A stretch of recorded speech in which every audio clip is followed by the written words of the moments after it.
The kingdom of Valdres had always been known for its golden spires that touched the clouds and its royal family that ruled with wisdom and grace.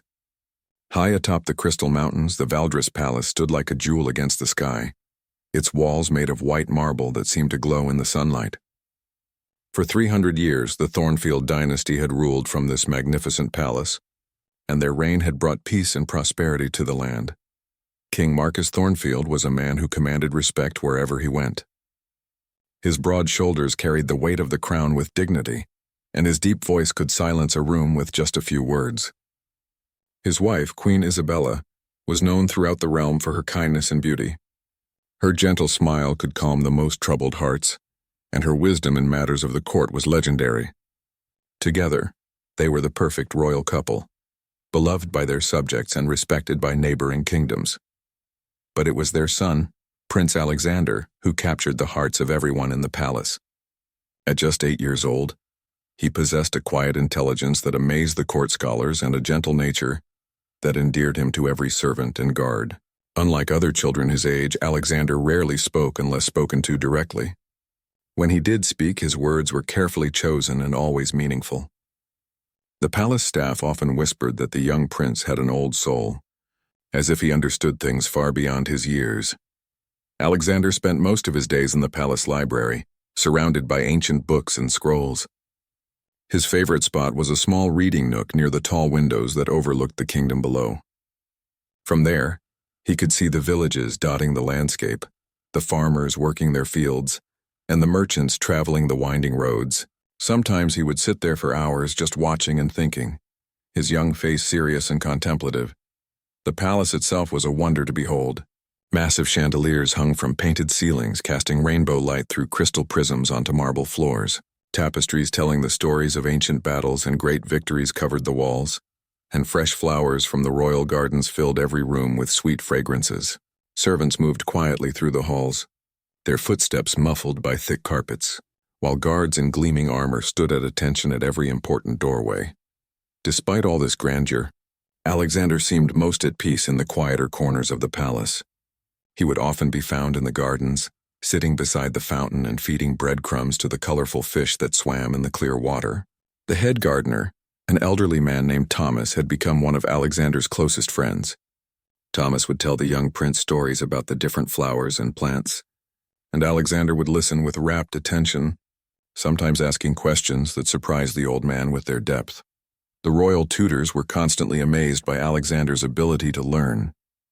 Master Edwin, who taught him mathematics and science, often found that Alexander understood complex concepts after hearing them just once. Lady Catherine, his literature teacher, was delighted by his love of poetry and stories. But what struck everyone most was how the young prince seemed to absorb not just knowledge but wisdom. He had a way of seeing through to the heart of things that was unusual for someone so young. In the evenings, the royal family would gather in the small dining room for dinner. These were precious moments when they could be together without the formalities of court life. King Marcus would share stories about his day, discussing matters of state in simple terms so Alexander could understand. Queen Isabella would talk about the letters she had received from other kingdoms and the charitable work she was planning. Alexander would listen carefully to everything, occasionally asking questions that showed he was thinking deeply about what he heard. The servants adored the young prince. Unlike some royal children who could be demanding or rude, Alexander always said please and thank you. He remembered the names of every person who worked in the palace, from the head cook to the youngest stable boy. When someone was sick or sad, he would often appear with a small gift or a kind word that somehow made everything better. The palace maids would whisper among themselves that Prince Alexander had a gift for knowing exactly what people needed to hear. As winter approached, the palace began preparations for the annual Harvest Festival, the most important celebration in Valdres.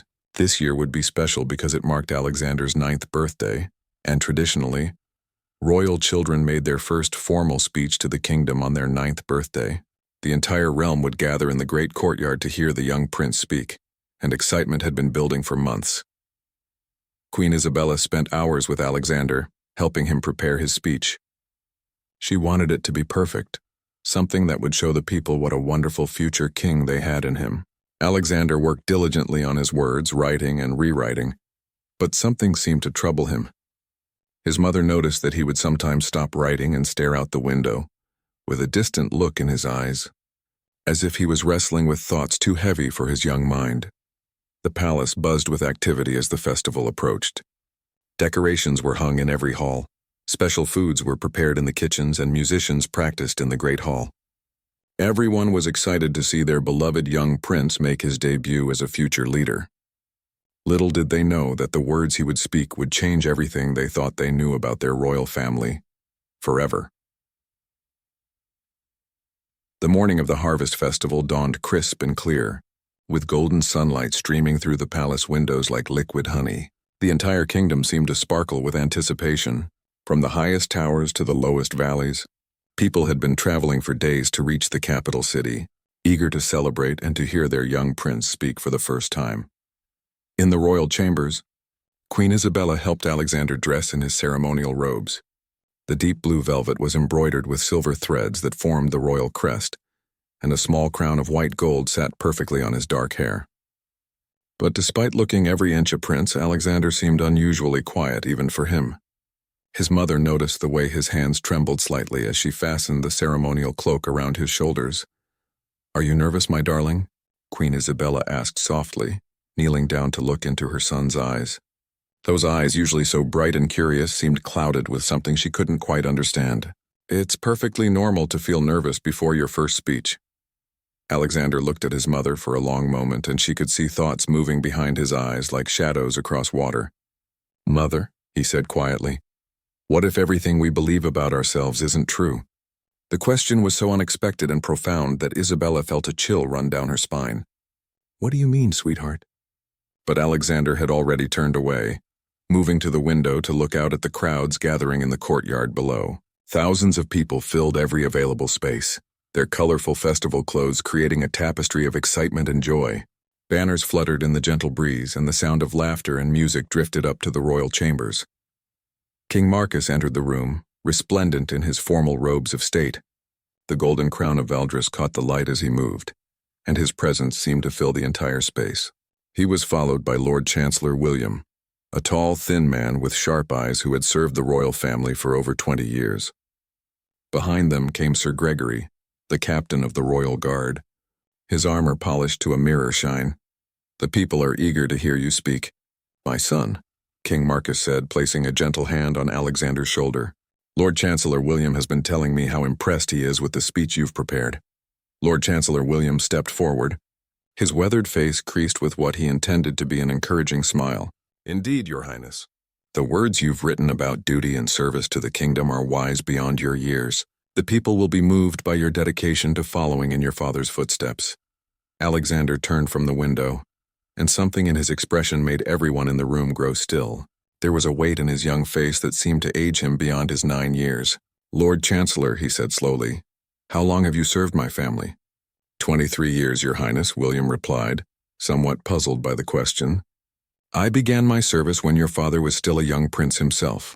And in all that time," Alexander continued, his voice steady but quiet, "have you ever noticed anything unusual about our family?" The adults exchanged glances, unsure what the young prince was getting at. Queen Isabella moved closer to her son, concern evident in her voice. "Alexander, what's troubling you? You've been acting strangely all week." Before Alexander could answer, a commotion arose from the courtyard below. The crowd had begun to chant his name, their voices rising like a tide of excitement. "Prince Alexander! Prince Alexander!" The sound grew louder and more insistent, and it was clear that the people were ready for the ceremony to begin. Sir Gregory stepped forward. "Your Majesties, the crowd is ready. Shall we proceed to the great balcony?" King Marcus nodded, but his eyes remained fixed on his son. Something about Alexander's behavior was troubling him deeply, though he couldn't put his finger on what it was. "Very well. Alexander, are you ready?" The young prince looked around. The room had all the adults who had shaped his life. His parents, who had loved him and cared for him every day of his existence.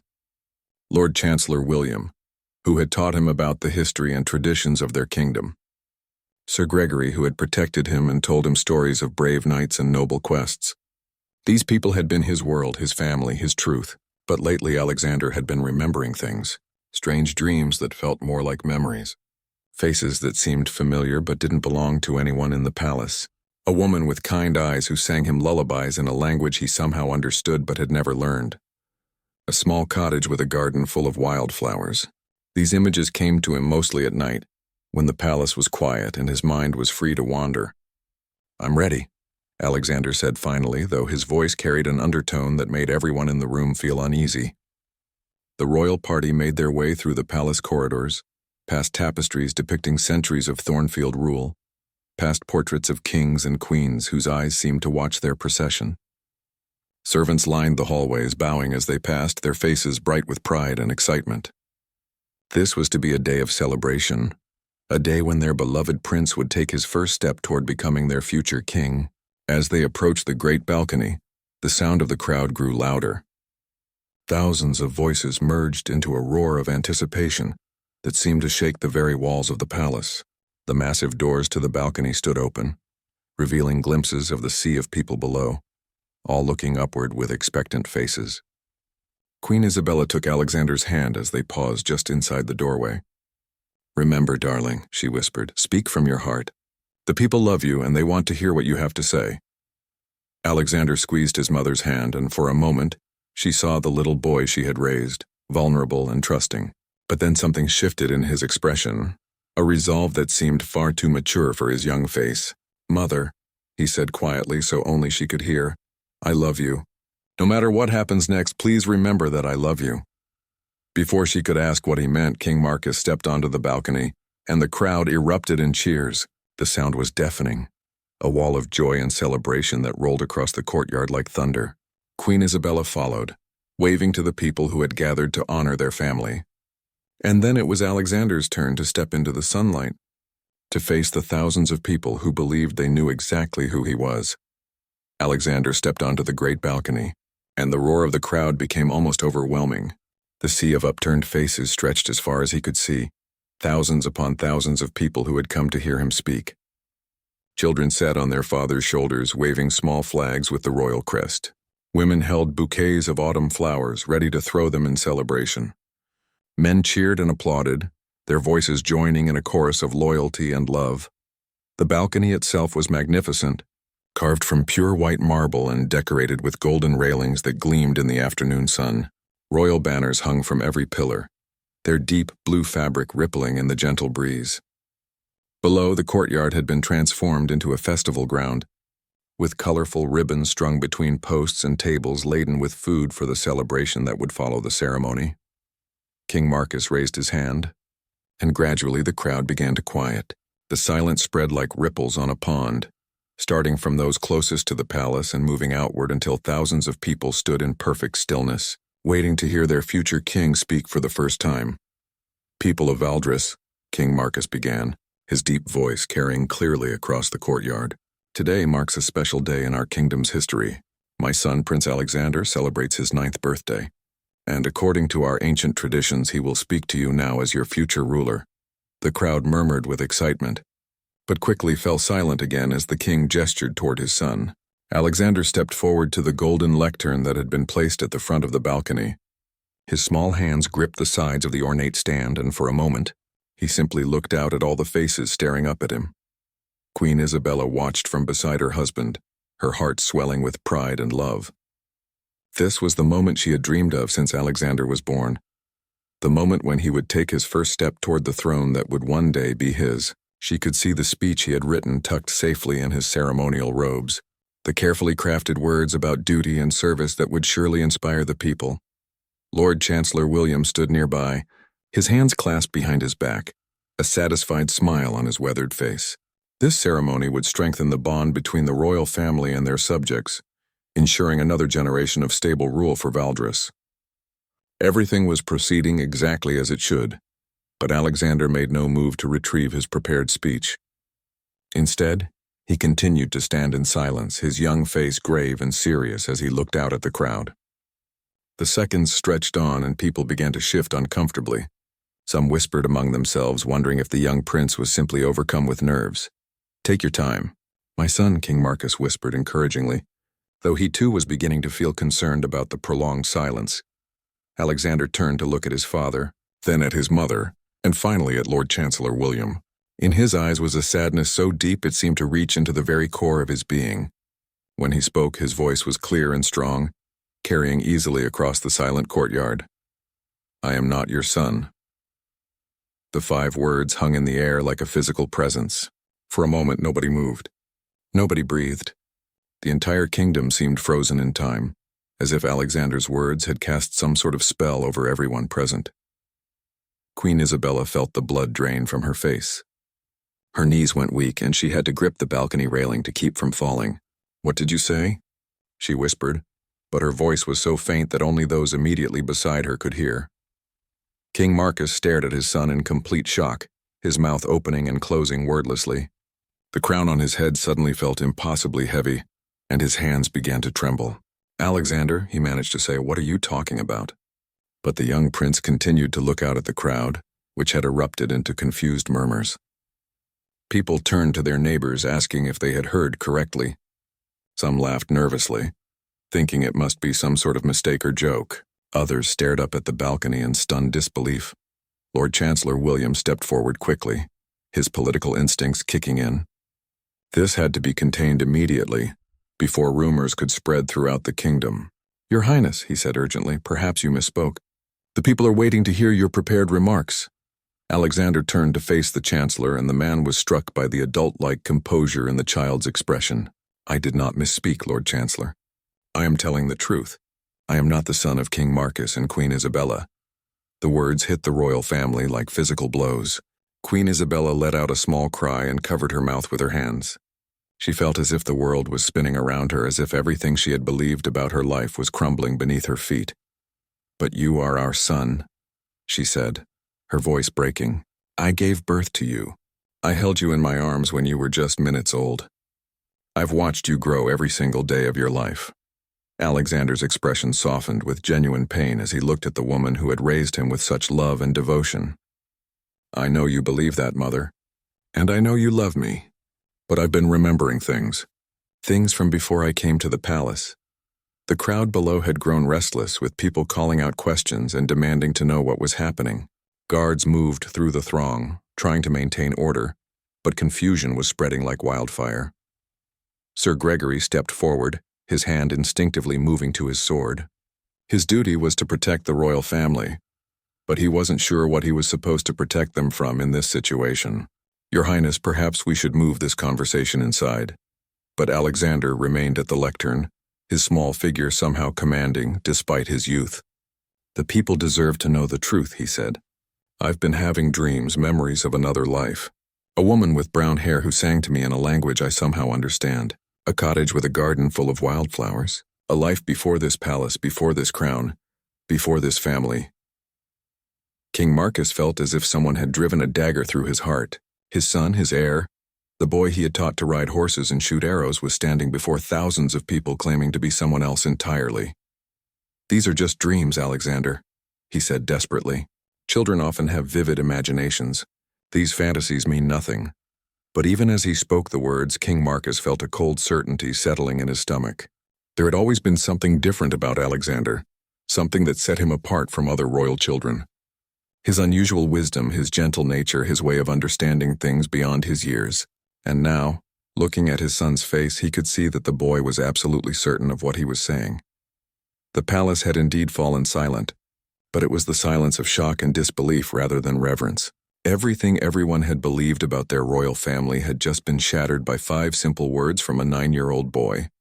Alexander looked out at the confused and frightened faces in the crowd one more time, then turned to face his family. "I'm sorry," he said quietly, but the truth had to be told. The moments following Alexander's declaration felt like an eternity. The great courtyard, which had been filled with joyous celebration just minutes before, now buzzed with confusion and fear. Thousands of people stood looking up at the royal balcony, trying to understand what they had just witnessed. Some called out questions, others argued among themselves about what the young prince had actually said, and many simply stared in stunned silence. Queen Isabella collapsed into a nearby chair that Sir Gregory quickly brought forward. Her face had gone completely white, and tears streamed down her cheeks as she stared at the boy she had raised as her son. Her hands shook as she reached toward him, as if wanting to touch him to prove he was real. But Alexander remained standing at the lectern, his young face set with determination. "This cannot be true," she whispered, her voice barely audible above the growing noise from the crowd below. "Alexander, please tell me this is not true. You are my son. You are my baby. I remember everything about the day you were born." King Marcus felt as though the ground was shifting beneath his feet. His entire world, everything he had built his life around, seemed to be crumbling before his eyes. The crown on his head felt like it weighed 1,000 pounds, and he could barely form coherent thoughts. "Guards," he called out, his voice cracking with emotion. "Clear the courtyard. Send everyone home. Tell them the ceremony has been postponed due to the prince's illness." Sir Gregory immediately began barking orders to his men, but the crowd was reluctant to leave. People pressed forward, trying to get closer to the palace, shouting questions and demands for answers. Some were angry, feeling they had been deceived. Others were simply confused, unable to process what they had heard. The festival atmosphere had completely evaporated, replaced by an undercurrent of unease and suspicion. Lord Chancellor William's political mind was racing. This was a crisis unlike anything he had ever faced in his 23 years of service. If word spread that the heir to the throne was not actually the king's son, it could destabilize the entire kingdom. Neighboring countries might see this as an opportunity to press claims or launch attacks. The very foundation of their monarchy was being threatened by a 9-year-old boy. "Your Majesty," he said urgently to King Marcus, "we must control this situation immediately. We need to get the prince inside and decide how to handle this misunderstanding." But Alexander showed no signs of wanting to leave the balcony. He stood perfectly still, watching the chaos below with an expression of sad resignation. "It's not a misunderstanding, Lord Chancellor," he said quietly. "I know who I am. I know where I came from, and I know that staying here and pretending to be someone I'm not is wrong." The words hit everyone on the balcony like physical blows. Queen Isabella let out a sob and buried her face in her hands. The sound of her crying seemed to break something inside King Marcus, and he stepped forward, kneeling down so he was at eye level with Alexander. "Son," he said, and his voice was filled with desperate love, "you are confused. You are my boy, my heir, my pride and joy. These dreams you're having, they're not real. You belong here with us, with your family." Alexander looked into his father's eyes, and for a moment his resolve seemed to waver. This man had taught him to ride horses, had read him bedtime stories, had been patient and kind and loving every single day of his life. The pain in the king's eyes was almost unbearable to see. "I love you," Alexander said softly. "I love you and Mother more than anything in the world. But love doesn't change the truth. I remember my real mother now. Her name was Elena, and she lived in a cottage at the edge of the Whispering Woods. She had brown hair and green eyes, and she sang me lullabies in the old language.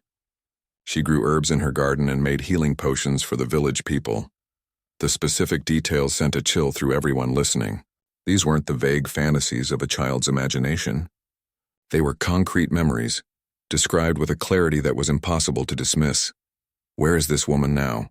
Lord Chancellor William asked, though he dreaded the answer. "She's dead," Alexander replied, his young voice heavy with grief. "She died when I was very small. That's when I came here, though I don't remember how. Someone brought me to the palace and told you I was your son." Queen Isabella's sobs grew louder, and several servants who had been standing nearby began to cry as well. The young prince they had all adored, the boy they had watched grow and learn and become such a wonderful child, was telling them he didn't belong to them. Down in the courtyard, the crowd was becoming increasingly agitated. Despite the guards' efforts, many people refused to leave. They demanded to know what was happening, why their prince had said such shocking things. Some began to shout accusations, claiming they had been lied to by their royal family. Others defended the monarchy, insisting that the young prince must be ill or confused. "We need to move inside," Sir Gregory said firmly. The captain of the guard was deeply concerned about the security situation. An angry crowd was dangerous, especially when they felt they had been deceived by their rulers. "Your Majesty, we cannot remain exposed like this." But before anyone could move, an elderly woman's voice rang out from the crowd below. "The boy speaks the truth," she called out, her words carrying clearly in the tense air. "I was there. I saw what happened 9 years ago." Everyone on the balcony froze. King Marcus felt his heart stop beating for a moment, and Queen Isabella looked up from her hands with terror in her eyes. Alexander turned toward the voice, his eyes scanning the crowd until he found the source. The woman was pushing her way through the throng, her gray hair flying behind her as people reluctantly made way. She was small and bent with age, but her voice was strong and clear. "Let me through," she demanded. "I have something to say about the prince." Sir Gregory immediately dispatched guards to intercept the woman, but Alexander called out before they could reach her. "Let her speak," he said, his voice carrying an authority that seemed impossible for someone so young. "She knows the truth." The entire courtyard fell silent as the elderly woman reached the front of the crowd. She looked up at the royal balcony with eyes that held no fear, only sadness and a kind of grim satisfaction. "Your Majesty," she called out, "my name is Margaret the midwife. 9 years ago I delivered your son, but that baby died before he drew his first breath. I was there when you grieved, when the Queen nearly lost her mind with sorrow, and I was there when Lord Chancellor William brought you another child and told you to raise him as your own." The silence that followed was absolute. Not a single person in the entire courtyard made a sound. The weight of the truth settled over everyone like a heavy blanket, suffocating and undeniable. Queen Isabella let out a wail of anguish that seemed to come from the depths of her soul. King Marcus stood frozen, his face a mask of shock and pain, and Alexander, the boy who had just learned his entire life was built on a lie, stood perfectly still as the first piece of his true story was finally revealed. The truth hung in the air like a sword waiting to fall. Lord Chancellor William's face had gone ashen, and his hands trembled as he gripped the balcony railing. For 23 years he had kept this secret buried so deep, he had almost convinced himself it never happened. Now, with Margaret the midwife's words echoing across the courtyard, there was no escape from what he had done. King Marcus turned slowly to face the man who had been his most trusted advisor, his friend, his confidant. "William," he said, his voice barely a whisper, "tell me she's lying. Tell me this is all some terrible mistake." But Lord Chancellor William could no longer meet the king's eyes. His shoulders sagged under the weight of decades of deception, and when he spoke, his voice was thick with guilt and regret. "I cannot tell you that, Your Majesty, because it would be another lie, and I have already told too many." Queen Isabella rose from her chair on unsteady legs, her tear-stained face filled with a mixture of heartbreak and rage. "You knew," she said, her voice growing stronger with each word. "All these years you knew that Alexander wasn't our son, and you let us love him, let us believe he was ours. How could you do such a thing?" Down in the courtyard, Margaret the midwife continued her testimony, her voice carrying clearly to every person present. "I delivered the royal baby on a night when winter storms raged across the kingdom. The child was born too early, too weak. Despite everything we tried, he never breathed.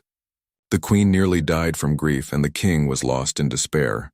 Alexander listened to every word, his young mind trying to piece together the story of how his life had become so complicated. He remembered fragments now, like pieces of a puzzle falling into place. A woman with gentle hands and a kind smile. A cottage that smelled of herbs and healing plants.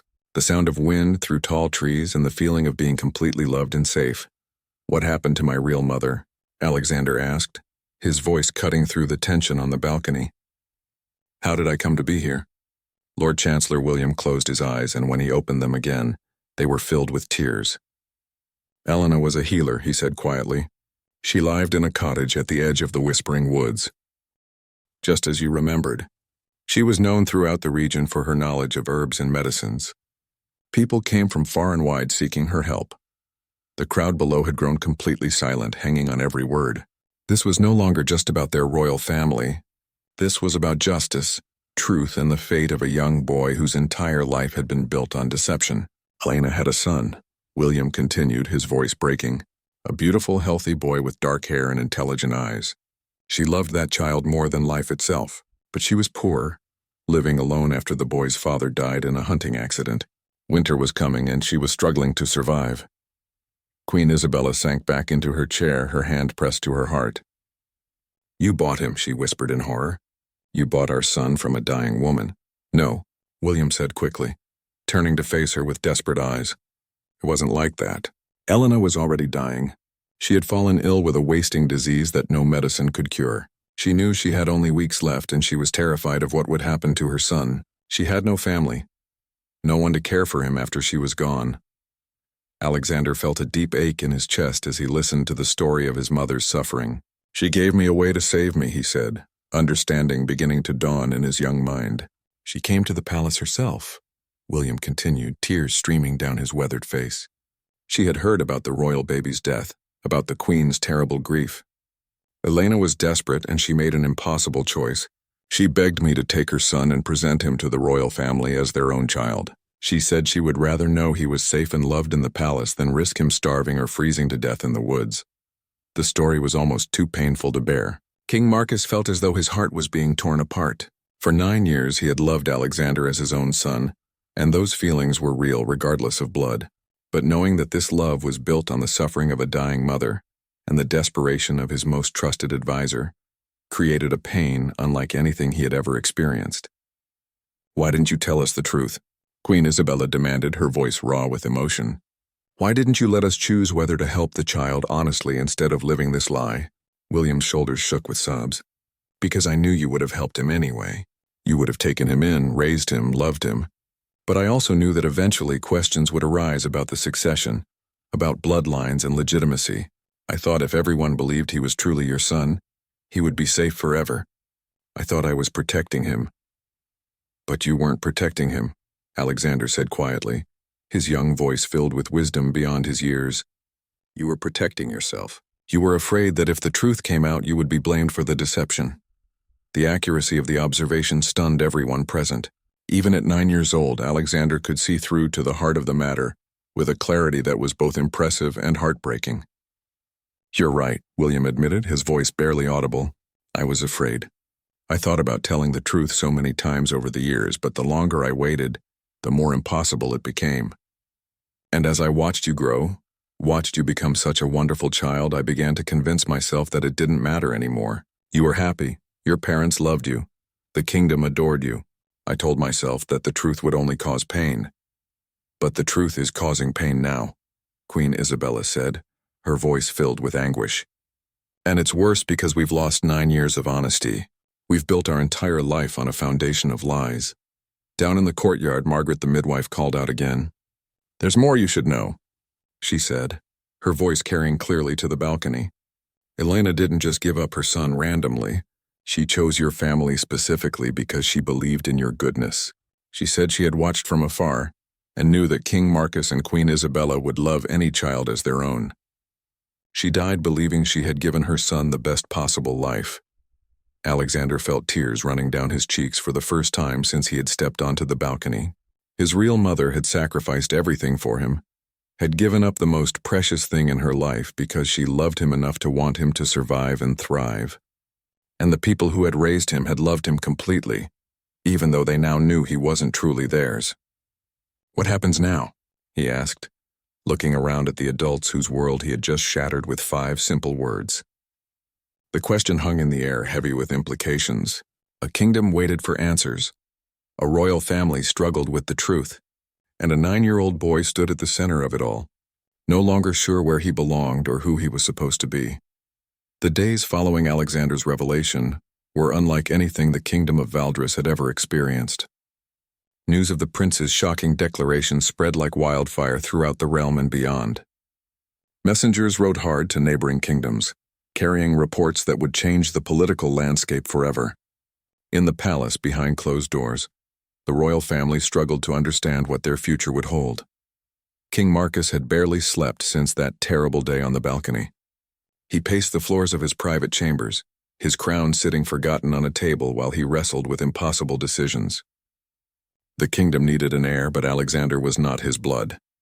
The people had loved their prince, but that love was built on a lie. Everything he had worked for, everything his ancestors had built seemed to hang in the balance. Queen Isabella had locked herself in her chambers for 3 days, refusing to see anyone except Alexander. She spent hours sitting with the boy who had been her son in every way except blood, stroking his hair and trying to understand how their perfect life had crumbled so completely. Her heart was broken not just by the deception, but by the knowledge that somewhere, her real baby lay buried in the royal cemetery, his grave unmarked because everyone believed Alexander was him. "I keep thinking about her," Isabella whispered to Alexander as they sat together by the window overlooking the gardens. "Your real mother, Elena, I think about how desperate she must have been, how much she must have loved you to give you away. And I think about my own baby, lying in the ground while I poured all my love into another woman's child. Alexander took her hand, his young fingers intertwining with hers. But your love wasn't wasted, Mother. I felt every bit of it every single day. Elena gave me life, but you gave me love. Both of those things matter. The wisdom in his words only made Isabella cry harder. How could someone so young understand things that she as an adult was struggling to grasp? Meanwhile, Lord Chancellor William had been confined to the palace under guard. King Marcus couldn't bring himself to have his old friend arrested, but he also couldn't allow him to leave. The man who had served the kingdom for over 2 decades now sat in his chambers, writing detailed accounts of everything that had happened 9 years ago. Every conversation with Elena, every decision he had made, every lie he had told was being documented for history to judge. The political implications were staggering. Lord Edmund of Westmarch, the king's younger brother, had already sent word that he was traveling to the capital with a large retinue. As the next in line for the throne after Alexander, Edmund clearly saw opportunity in this crisis. His supporters were whispering that the kingdom needed a legitimate heir, someone with true royal blood to lead them into the future. Sir Gregory, captain of the royal guard, found himself in an impossible position. His loyalty was to the crown, but what did that mean when the crown prince wasn't actually a prince? His men looked to him for guidance, but he had no answers to give them. Some guards whispered among themselves that they had sworn oaths to protect Prince Alexander, regardless of his bloodline. Others argued that their duty was to the royal family, not to an impostor. The people of Valdres were equally divided. Many had loved Alexander since his birth and couldn't understand why his parentage mattered if he was a good and wise leader. They gathered in taverns and marketplaces, arguing passionately that love and upbringing were more important than blood. Others felt betrayed by the deception and demanded that the true line of succession be restored. A few radical voices even suggested that if the royal family could lie about something so fundamental, perhaps they weren't fit to rule at all.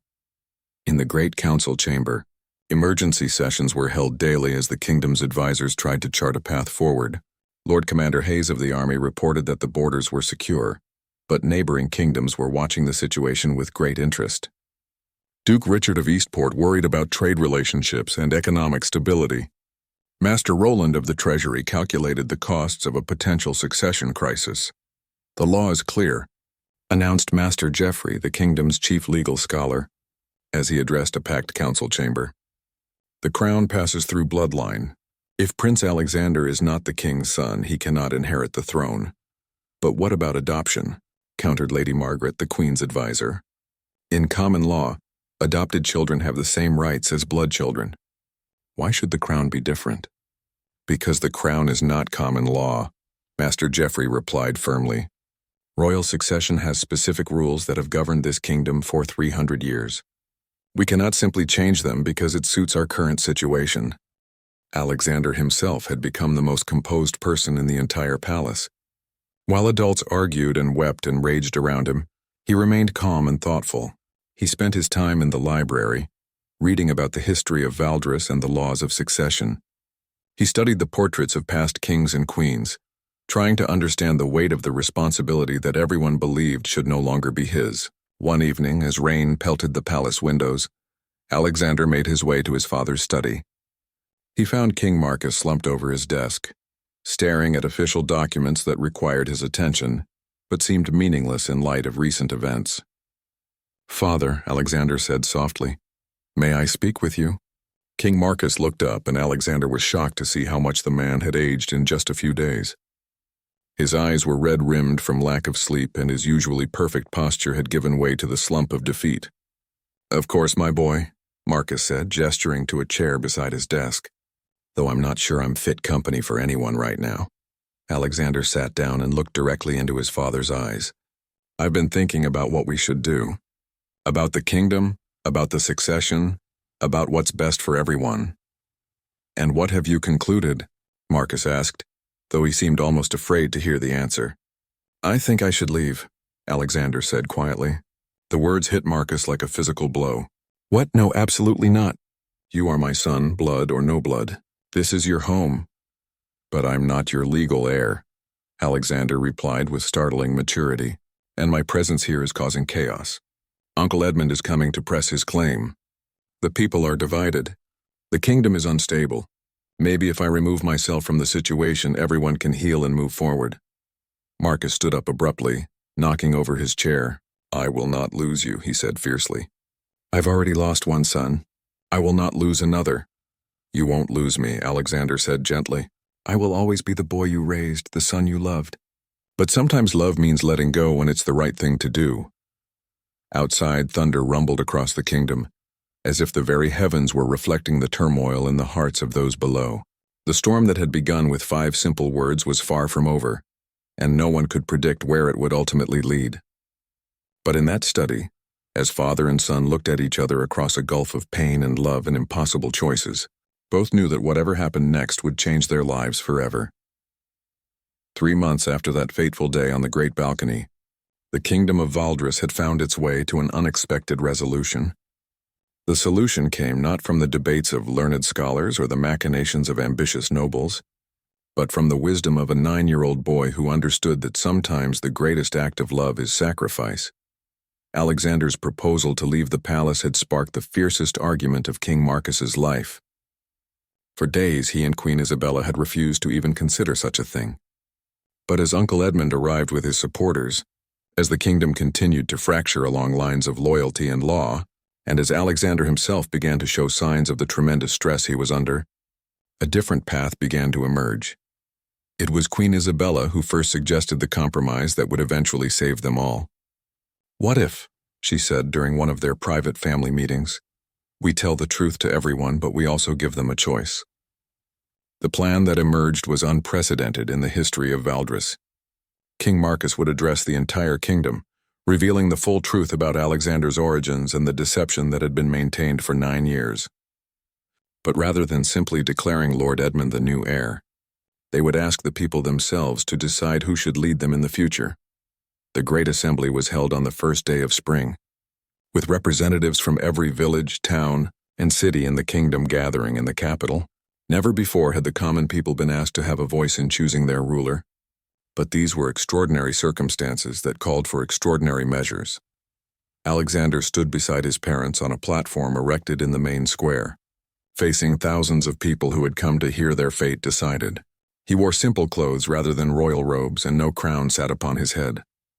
But his bearing was still dignified, still princely, in a way that had nothing to do with bloodline or birth. King Marcus spoke first, his voice carrying clearly across the crowd as he told the complete story of that winter night 9 years ago. He held nothing back, revealing Lord Chancellor William's role, Elena's sacrifice, and the desperate decision that had led to 9 years of deception. When he finished, the square was silent except for the sound of wind rustling through the banners. Then Alexander stepped forward. At 9 years old, he stood before an entire kingdom and spoke with a clarity and wisdom that amazed everyone present. "People of Valdris," he began, his young voice somehow reaching every corner of the vast crowd. "I stand before you today not as your prince but as the son of Elena the healer, a woman who loved me enough to give me a better life than she could provide. I also stand before you as the adopted son of King Marcus and Queen Isabella, who have loved me every day of my life as if I were their own blood." He paused, looking out at the sea of faces, many of whom were already crying.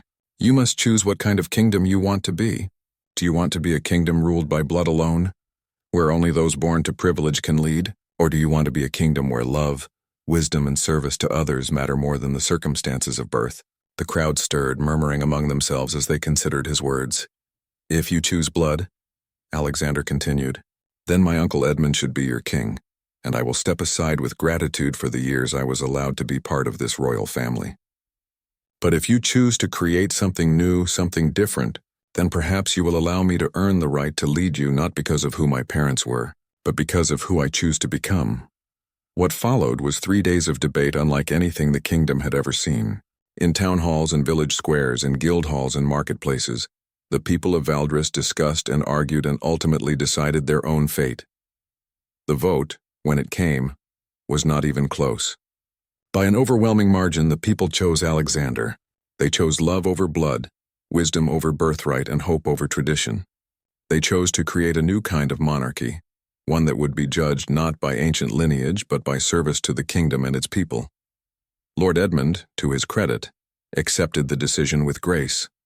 In a private meeting with King Marcus, he admitted that he had watched Alexander over the years and knew the boy would make a far better ruler than he ever could. "The kingdom has chosen well," he said, embracing his brother. "Perhaps it's time our family learned that there are more important things than bloodlines." Lord Chancellor William was pardoned by royal decree, but he chose to retire from public service. He spent his remaining years working with the poor and displaced, trying to atone for his decades of deception. He established a foundation in Elena's name that provided homes for orphaned children, ensuring that no child would ever again face the desperate choice that had started their whole crisis.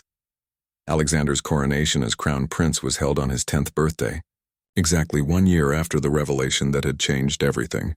But this time there were no lies, no deceptions, no secrets. He spoke to the crowd not as someone pretending to be royal, but as someone who had earned the right to serve. In his coronation speech, Alexander announced the establishment of the Elena Foundation, which would provide education and support for children throughout the kingdom, regardless of their birth or station. He also declared that every year on the anniversary of his first speech, the kingdom would hold a day of truth, when any citizen could come before the throne and speak honestly about problems or concerns without fear of retribution. Queen Isabella found peace in an unexpected way. She began making regular trips to Elena's cottage, which had been restored and turned into a shrine. There she would tend the garden of healing herbs and speak to the memory of the woman who had given her the greatest gift of her life. "Thank you," she would whisper to the wind. "Thank you for trusting us with your precious son." King Marcus ruled for another 20 years, with Alexander by his side learning the true art of leadership. When Marcus finally passed the crown to his adopted son, it was with the knowledge that the kingdom was in the hands of someone who understood that true nobility comes not from blood, but from the choices we make and the love we share. On the day of Alexander's coronation as king, an elderly woman approached the palace gates. She was bent with age and walked with a cane, but her eyes were bright and alert. The guards recognized her immediately as Margaret the midwife, the woman whose testimony had helped reveal the truth years earlier. "I have something for the new king," she told them, holding up a small wooden box. When the box was brought to Alexander, he opened it to find a pressed flower and a folded piece of parchment. The flower was from Elena's garden, preserved all these years by Margaret. The parchment contained a letter written in Elena's hand just before her death. "My beloved son," the letter read, "if you are reading this, then you have found your way to the truth. I pray that you will forgive me for the choice I made, and that you will understand it came from a love deeper than the ocean and higher than the mountains.